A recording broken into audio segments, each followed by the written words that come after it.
E aí, pessoal? Beleza? Leozinho da Matemática aqui com vocês para mais um vídeo envolvendo potenciação. Pessoal, em relação aos casos especiais, que eu dei esse nome para o que nós vamos trabalhar hoje, vocês vão entender melhor se vocês compreenderem sobre as propriedades da potência, que eu vou deixar um card aqui em cima para vocês conseguirem entender o porquê de cada um desses casos. Então vamos lá. Vamos começar com quando o número tem um expoente zero. Vamos lá, é o seguinte. Vamos lembrar que nós temos um número n, que eu vou chamar de base, e o número a, aqui, que eu vou chamar de expoente. O que nós vimos nas aulas anteriores?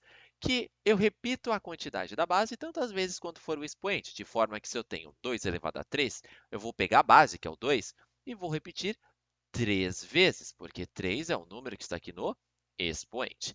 Beleza. Agora é o seguinte, pessoal.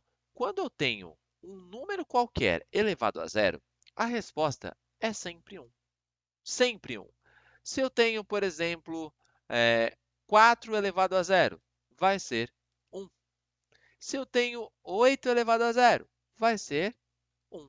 Isso acontece, na verdade, por conta de uma propriedade da potência. Vamos aí excetuar a questão do zero elevado a zero, que isso aí vai dar indeterminado. Isso aqui, caso você tenha interesse que eu explique o porquê disso ser indeterminado, coloque nos comentários que eu gravo um vídeo explicando para vocês por que isso daqui é indeterminado. Mas basicamente, se vocês tiverem números diferentes de zero na base e for elevado a zero, sempre vai dar 1. Fechou? Próximo caso. Se eu tenho, por exemplo, qualquer expoente e a base for 1, vamos colocar aqui, ó, 1922. Ah, Léo, mas é 1 vezes 1 vezes 1 vezes 1, 1922 vezes? Exato. E você concorda comigo que sempre, sempre, sempre vai dar 1? Pois é, sempre vai dar 1. Só que agora tem um caso especial aqui.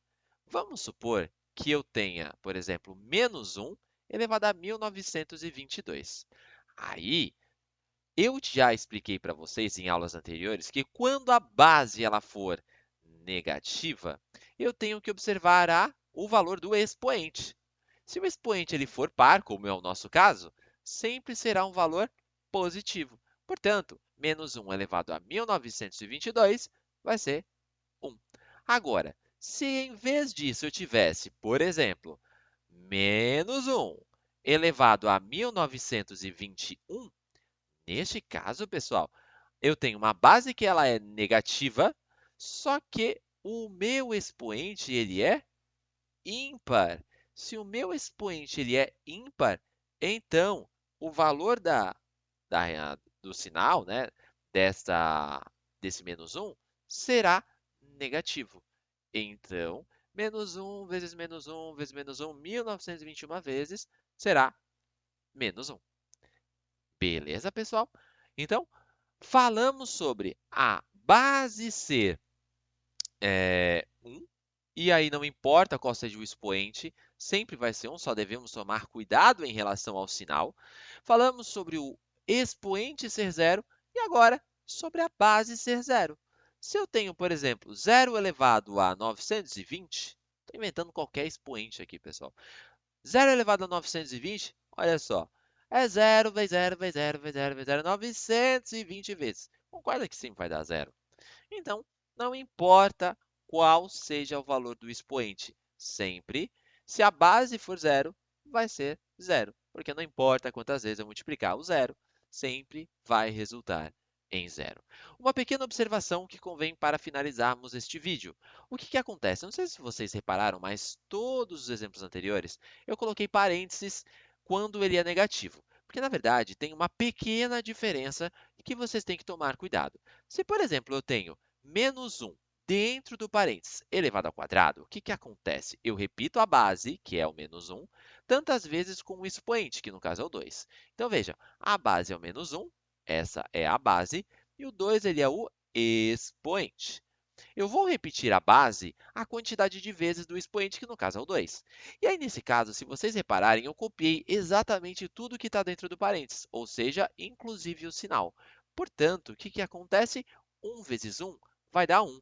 E menos com menos vai ficar mais. Eu não preciso colocar mais necessariamente, né? Ou aquela regra, se a base ela for negativa e eu tenho um expoente que ele é par, então eu vou ficar com, no final, né, uma resposta positiva. Só que agora tem um pequeno detalhe. Se eu tivesse menos 1 elevado ao quadrado, aqui, pessoal, o 2 do expoente está elevando apenas o 1.